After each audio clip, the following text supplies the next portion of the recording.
Hey guys, thanks for tuning in to Minorities Report. I'm Luke, man, your boy Luke Anthony McDonnell. We have our co-host here. Sachin Kumarendran. And we have our first guest, the lovely Susan Laurie. Thank you for coming on the show. No, thanks for having me.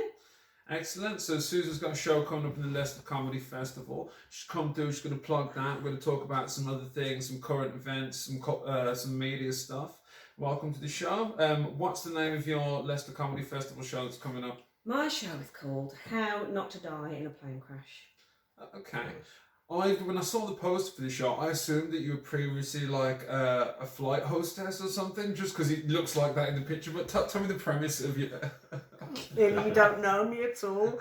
Everyone who knows me would go, "You'd be the worst air steward," because I don't have any patience for people, really. You know when everyone's getting on and they're faffing around with their bags, and you just want to go, "Just sit the fuck down." When the amount that people faff when they're getting on planes, really, it absolutely does my nut in, even as a passenger. I hate the people who sit in front of you and slam their chair back really quickly and coach. I'm like 6'3", hits my knees.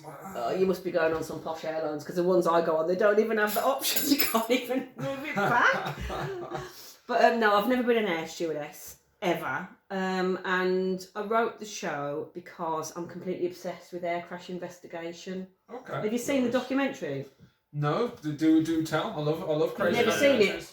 Oh, you are in for a treat.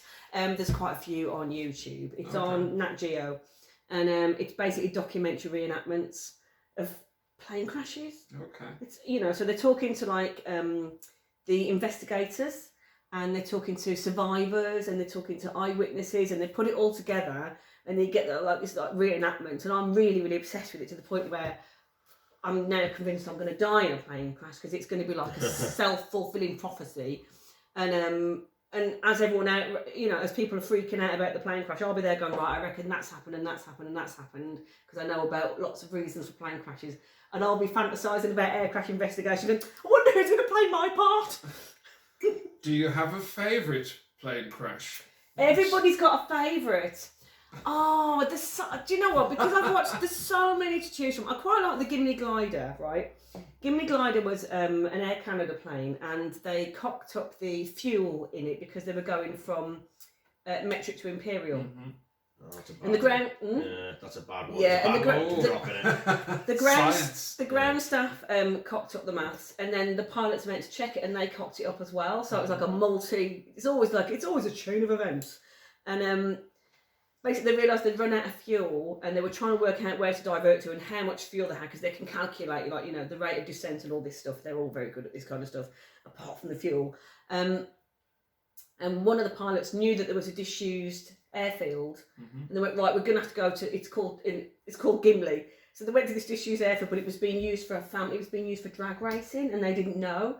And there was a family there, so there were like picnics all up the side of the runway and all this kind of stuff. So this plane's coming down. They've just finished the drag race, and this plane's coming down silently. And there's a couple of 10-year-olds on bikes, and they're just, let's go down the runway. And they look, and there's this massive Boeing jet coming right towards them. They're trying to pedal. And the plane landed safely, and it actually it hit the rail, so it kind of that's what helped stop it, actually, because it couldn't, obviously, it couldn't use its brakes because it's got no power. So this plane carries on down. Everyone survives. It's all completely fine. But actually, the maintenance plane that came to fix this plane also ran out of fuel. And I have got now. Podcast people won't be able to see this, but this is a luggage tag, and it's in an oval shape, and that is part of the actual plane that came down. That's the Gimli Glider. That's part of it. So it's quite a high value piece of trivia, memorabilia of that crash. It was 75 quid. Yeah. It might have been made out of a biscuit tin, I don't know.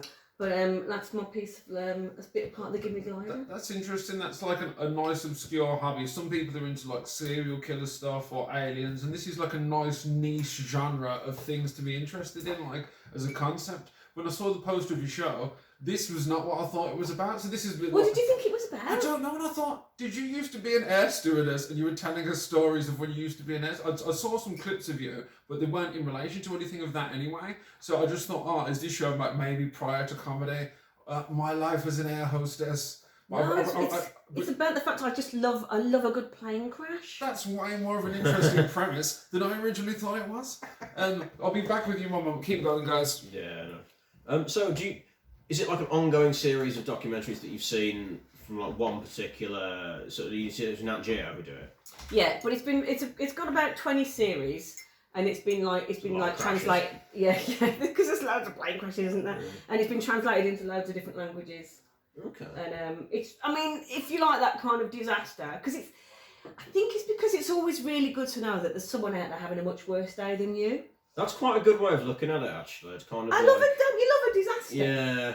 Like a nice sort of, I don't know, it's sort of like if they show too much sad footage of the disaster, like it's sort of, then you're a bit like, oh, I can sort of, this is no longer the pick me up that it was before.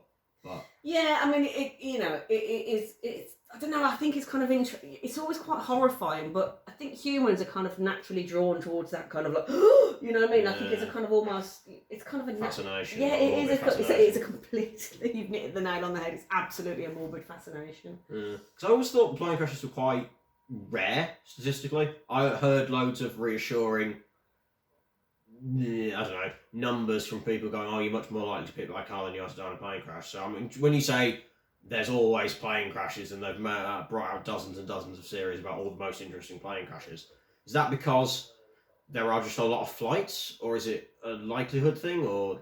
I think, I mean, the reason why they've got so many is because they go back to like since flight began. So there's lots of like, there's old plane crashes, there's new plane crashes. They're not always completely fatal. In fact, 95% of plane incidents are non-fatal. Yeah. So if you look at something like, there was an Aeroflot recently. This was in the summer, so it was about a month before the Edinburgh Festival started. So it would have been about June, July. And it took off from Moscow Airport, and it got hit by lightning, and all its electrics went down. So what they can do, there's lots of backup systems on planes. So they've got, if all the electrics go, what else have you got? Okay, so there's a little system where you can squawk air traffic control. So it's a bit like sending a text. Yeah. It might have been like, I don't know, your mum's a slag or something like that. Yeah. So they squawked Moscow air traffic control, and then they came into land, but they landed too heavy, and the plane bounced, and the back of the plane went on fire. Yeah. And some people did die, and the reason they died is because people were taking their hand luggage off the plane. So it meant that they were literally there going, I know you're all burning to death at the back, but I got this bag from TK Maxx with my birthday money. And like, you know, so like nearly 50 odd people died on that plane because people were taking their hand luggage off. Whereas if they just hoofed it off, they could have probably all got off. Oh, that's fucking. And it's smoke that'll get you, smoke or fire. It's mainly smoke because you get smoke before the fire, don't you? But so yeah, there's loads of different ways of like not dying in a plane crash, and you know, leaving your hand luggage on there is one of them. So I don't know. It's one of those. They were saying a fire you should leave your possessions, but I was like, if it was like an office fire or something, I would back myself to get out of there before the flames encircle me. But I guess plane crash is altogether more dangerous. So. Well, you're in a more enclosed space, aren't you? And actually, all your stuff is insured. Yeah. So you don't need to worry about anything at all. I mean, I might grab my phone. I've always got my phone in my pocket anyway. But you get people who they freeze in fear. Do you know what I mean? And they're just you know frozen because I always think people that they can't undo their because I've got a seatbelt here. You can probably hear it. Click. People that can't undo it. But maybe if you've broken your arms or something, or maybe you just Some people just end up staying on the plane. Yeah, I could totally see how some people's like panic response would not be to get off the plane, kind of. Oh, I'd be out there like a bat out of hell. Yeah, but then you say that. You don't know. How are you? Are you a nervous flyer? Not really. I think that I was always a sort of believer in the idea that you're more likely to die in a car crash than you are in a plane crash, because I don't even know where I read that. It's not really a credible source. There are all the statistics, right? Yeah. But the thing is, I suppose in a plane, if a plane crashes, you've got 300 people who are instantly dead. Whereas on the roads, it's happening like one by one or two. So it's like it's smaller amounts of people, isn't it? Really, but there are more of them, and also you're more in control in a car. Definitely. Yeah. You're actually on the ground. If you're in the air, if you're 6 miles up and something goes wrong, you're 6 miles up. Yeah. It's a long way to come down, and that's a hard landing. So I always think in the safety talks when they're like, oh yeah, if we land on the ocean and then you inflate your life jacket this way. I'm like, well, I think there's going to be a lot of panic if you're crash landing on an ocean. If that actually happened with all the people that are on a plane, like, I don't think everyone's going to respond calmly. No, they're not, and some people are going to freeze in fear. And also, is the plane? You know, some planes have landed on the ocean and not broken up, but most do break up. Yeah. It's like hitting concrete, isn't it? Yeah, it's not. There's an interesting one. It was an Air Ethiopia flight where it was Captain Lubel, his name was. He got hijacked for the third time. So, and these hijackers, right? They hijacked it. I think it's in '94. This was all in '96. And the hijackers hijacked it with a bottle of whiskey, an empty shoebox they claimed to be a bomb, and an axe. Right? And so they're going, they're going, we want to go to Australia. And the captain's going, we haven't got enough fuel to go to Australia. And they didn't believe him, but actually they didn't really care. They kind of wanted to die anyway. So he pretends he's flying to Australia, but he's hugging the Comoros Islands. And it's on video, you can see this on YouTube, but I didn't put this in the show because I thought this is just too much. And you can see he nearly lands the plane, but he's actually, because at one point, the hijacker goes, I can see land, we're not going to Australia, and he starts wrestling the captain. So they're fighting for control of the plane, and the plane, it lands slightly, it's not level, and the plane cartwheels and it breaks up. But all the hijackers died. Good. Could you do a favour if you could text Doug Carter? It's number 14. Sorry, we have another guest on the way, but I can't. Yeah, no worries. But no, that's a really interesting hobby. What got you into that? Was there a catalyst moment in your life where this became an interest of yours? I think I just saw one episode on the telly and went, oh, that's quite good. And then watched another one, and another one, and another one. And then go, oh, I've been watching Air Crash Investigation for 5 hours. And then I started to the point where I was watching, I'd look at one particular plane crash and then I'd watch different documentaries because you get slightly different bits of information about each plane crashes. And then you realise, I've watched 3 documentaries about one plane crash in a row. I don't know if this is healthy, but I'm really enjoying myself. I'm like that with serial killer documentaries. Yeah, I like it. I'm like, oh, he was inventive. Yeah, I like the dark macabre. I just like the dark macabre stuff. I don't really watch sitcoms anymore. I'd much rather watch something that shocks me. Yeah, me too. Stuff about cults, serial killers, that sort of stuff. One of my favourite documentaries is from the 90s. It's a HBO documentary called Hookers at the Point, where a taxi driver drops and picks up these hookers from their job for 5 years. So you see them on day 1 where they're young and pretty, and then in year 5. But they say some quite poetic, insightful things about life. It's very and none of them have been murdered. They probably have now. The documentary was in 1995. And it's always the taxi driver as well. It's always the taxi driver. I know. Well, this taxi driver in the documentary is a trusted confidant of theirs, but he drops them off and picks them up. Did they know they're being filmed? Yeah, so they volunteered to be on the show. I think he's giving them rides for free, like letting him, for being a participant on the show. And it's like the HBO documentaries from the 90s was so gritty. Did you ever see any HBO stuff from the 90s? I don't know, name something, I might have. So if you ever got to look them up, or I'll send you some on Facebook. You can put some links on the things for this, can't you? I can. So the HBO documentaries from the 90s was so gritty. There's a classic one called Gang Bang in Little Rock, and it's about what happened when gangster rap first properly came out. And in the 90s in America, all these little small suburban towns that were quiet and nothing was really going on, and gangster rap came and took over the scene. And they all started joining gangs, all these white suburban kids, and buying guns because they had access to guns, and started Sounds like a fun day out, doesn't it? dressing up like Crips and Bloods. The documentary is so hilarious. I was like, some music wrecked a town. I was like, these people as children are so misguided. You love it. Oh, I love it. And anything like that, documentaries of the underworld. If you have any horrid tales, anyone watching this show, feel free to come on. Hopefully it has a positive ending. You're not gonna come and do this podcast and steal all our stuff. So tell us about some of your best moments in comedy. So you epitome, like the best gig, like you felt this was the pinnacle of doing comedy. The best gig or the most fun moments? So what you felt like, this is what I'm doing comedy for. It was your rocky moment. Well, we've all had those gigs where, especially for women, when you have such a rocking gig, you come off stage and none of the men say anything to you. Okay. Because they're all slightly miffed. Or I mean, going on tour's really nice. I did tour sport for Puppetry the Penis. That was fun. I did the Dern Gate, and that was like 1,150 people. And like, you know, by the nature of the gig, you're doing your rude stuff, right? Because it's Puppetry the Penis. You know, these Australians, they're on naked and they're making shapes with their genitalia.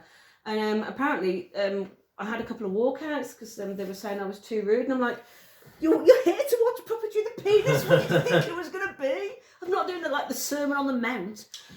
Yeah, I think sometimes with comedy, when people go to a comedy night, especially if they're not regular comedy fans, they think this night should be tied in with my personal sensibilities and the things that I personally agree with. Someone should be saying them, and if they're not saying them, they are wrong. I know, it's insane, isn't it?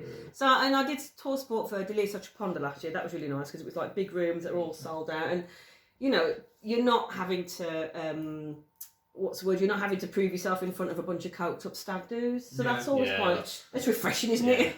Yeah, well, those are like the Vietnam gigs, the going to war gigs. Like I've not done too many of them, so I'm still coming up in the game. But I have done a few like big Saturday nights, and then I've been to Just the Tonic, and I've seen those crowds on Friday, Saturday night, 300-400, and the MC has to tame the room. Like I went and watched Darius Davies a few months ago, and he managed to tame a very rowdy room. That's an immense skill, being able to do that. I've seen a gig I remember walking into one of the big clubs and hearing a ruckus, and I just thought, they're not going to last. I could just hear this one particular table, and within literally 7 minutes, the MC had, and I've only ever seen this once, and he's a great MC as well. He's brilliant, and he just stopped the show, and we couldn't even find the staff. He just went, I'm not carrying on this show until they're thrown out. So they had to come throw the table out, and I knew they wouldn't last, and then had to restart the show. But he kind of, because he played the school teacher,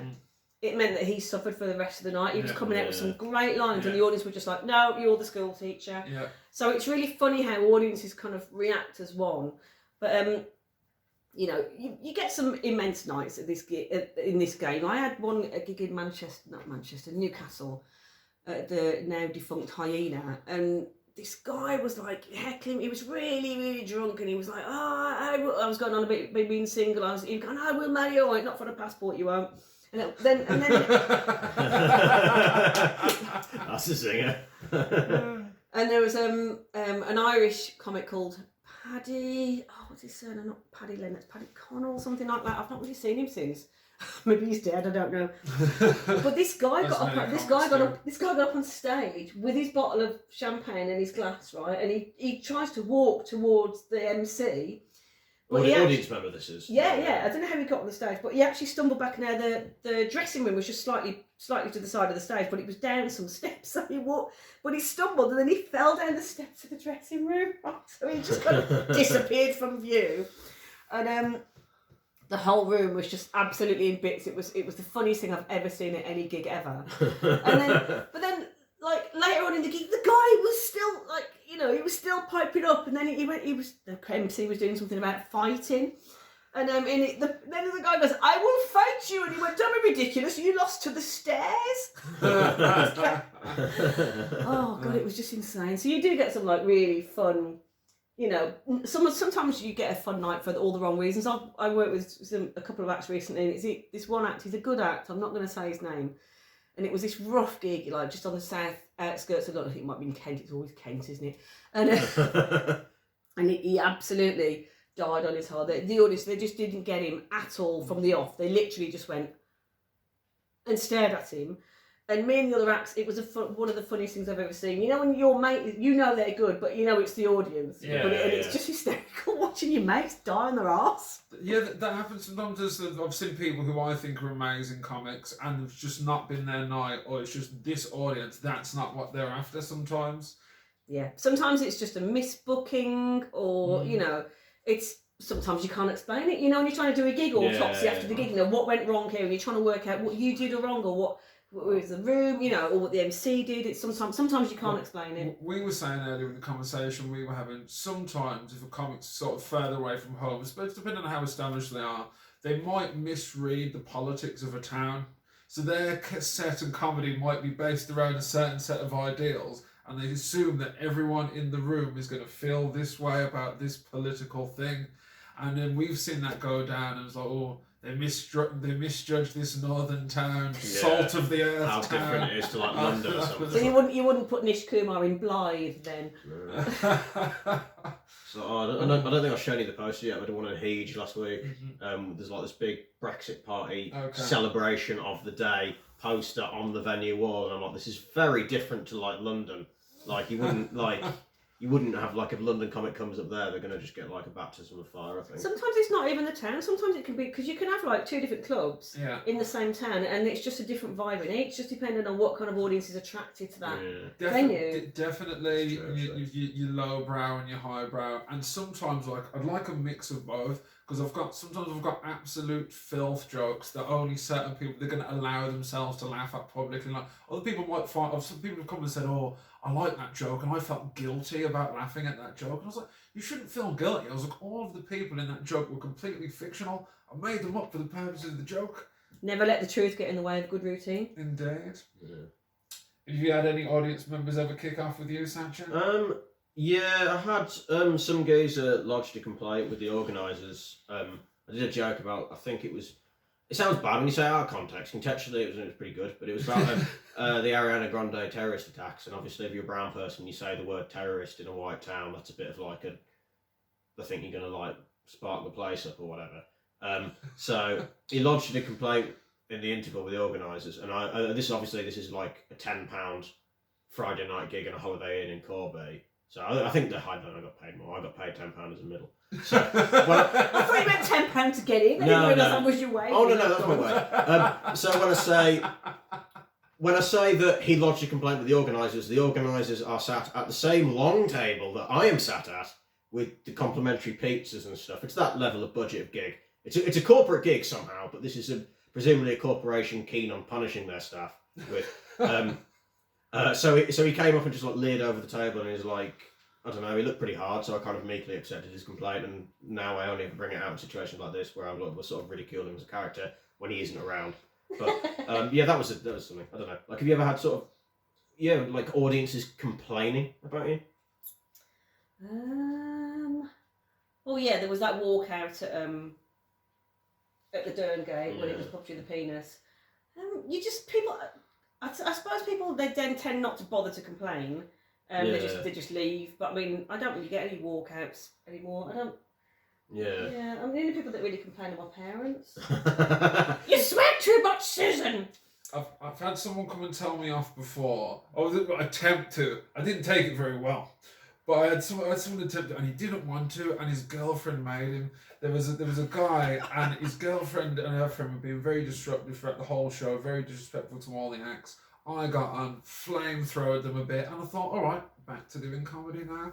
And then after I've got off, and the audience were all talking about this rude group of people, and I see him talking and keep looking over at me, and she's hyping him up, and I can see like, don't let him talk to me like that, and I can see the fear in his eyes, and she's sending him to his death. Not really, but he came over and he was like, mate, you can't speak to my... And I was like, dude, every comic who'd been up there told her to stop talking and being on her phone during the show and being in the front row on your phone. The level of disrespect to be in the front row on your phone, you are inviting the flamethrower, in my personal opinion.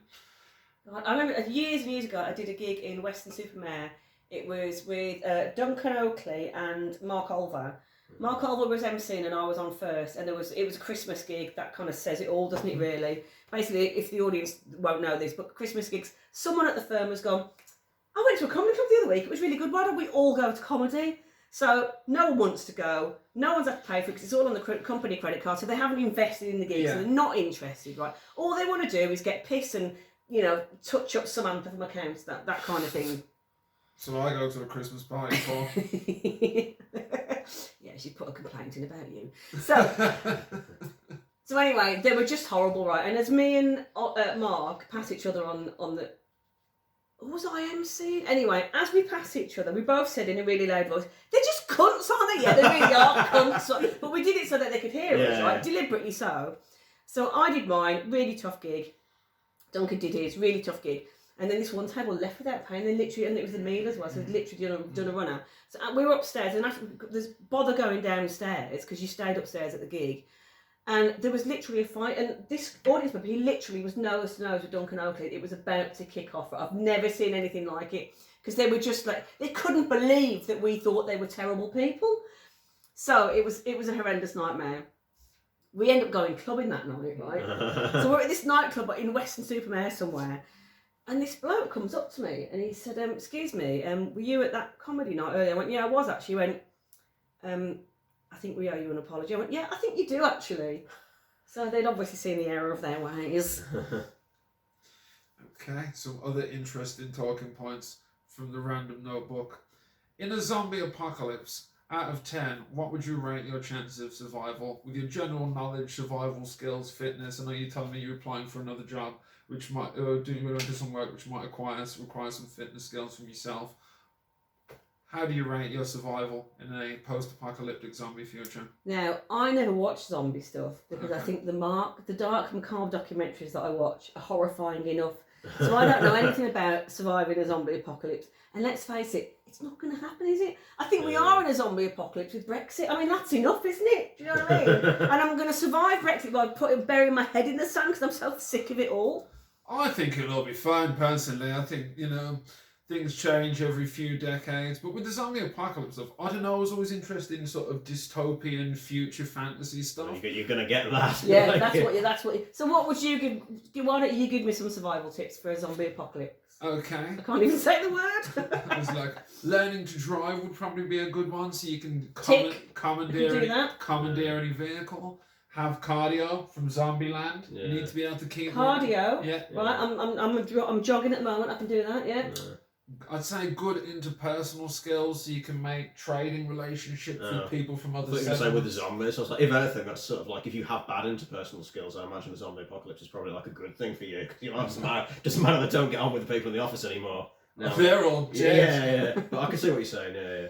So Sachin would like to wipe out all of his enemies with some sort of zombie apocalypse. No, I feel like that being misconstrued there. Like pro-death comic Sachin Kumarendran, keen to see people die. Okay. Sequels. Is there such a thing as too many sequels? Are you a film buff at all? I'm not a film buff. I'm sorry about that. Any franchises that you particularly endeavoured to? I don't watch action films. I think they're a load of bullshit. I can't bear sci-fi. Oh, God. It's just nonsense. Don't particularly watch horror. My favourite film is Blazing Saddles. Okay. Yeah. I don't think you could top that. I've seen Blazing Saddles. I've seen better films than Blazing Saddles. What's a funnier film than Blazing Saddles? There's Something About Mary. I'm not saying. Have you seen Bridesmaids? No. So, is that the Chris O'Dowd one? Paul Feig. It's written by women and you're mentioning the one bloke that's in it. Oh, for God's sake. That does look bad. And it sounds bad as well. We don't worry about looking bad here at Minorities Report. Bridesmaids, I once watched. I kind of do. No, go on. I made Alistair Barry watch Bridesmaids and he was like, it's all by women, written by women, and it's absolutely hysterical. It's it's a brilliant film. I think the director, was it Paul Feig was the director, and he directed Spy and also Heat with Sandra Bullock and Melissa McCarthy. That was a film I loved. Like, I used to love old action films, so I loved Lethal Weapon. Jean-Claude Van Damme was my childhood hero. Used to do that roundhouse kick, and I used to be like, when I grow up, I want to be able to kick someone like that. That'll help you in a zombie apocalypse, won't it? I don't think it will. My hand-to-hand combat skills are useless. I've been training for all these years for nothing.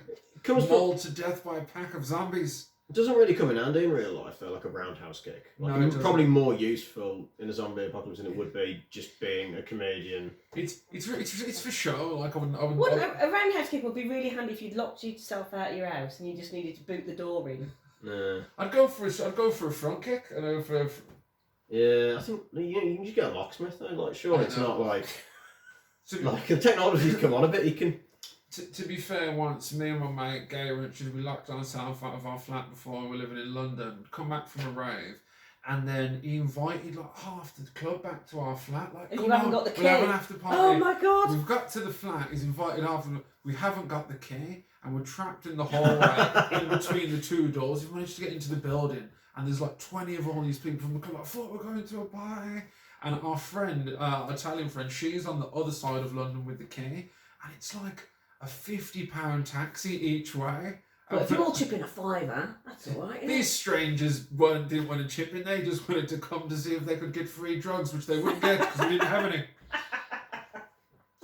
Anyway, so we were all talking, and Richard was like, "Luke, I think you're going to have to boot off the door." And I was wearing Timberland boots, a pretty big, sturdy guy. I was like, "Are we sure?" We pondered it for a minute, and we lined it up, and I was about to run and fly kick off the front door of our house. And the strangers who were invited to this after party, which wasn't happening, were like, "Lads, even though we don't know yet, we don't think you guys should kick off your front door."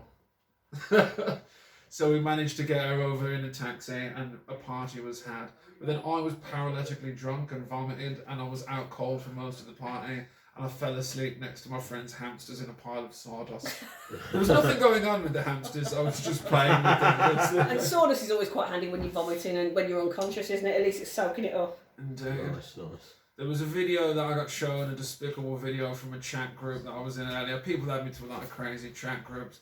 And for some reason, there was a video of a man in China having sex with a live chicken. I said, Would he be better off having sex with a dead chicken? no, apparently the movement was keeping him going. Jesus. I wrote a joke straight after seeing that. I was like, police have arrested a man for having a local man for having sex with a chicken. Is it the first time he's been with a bird? They suspect foul play. Oh, God almighty.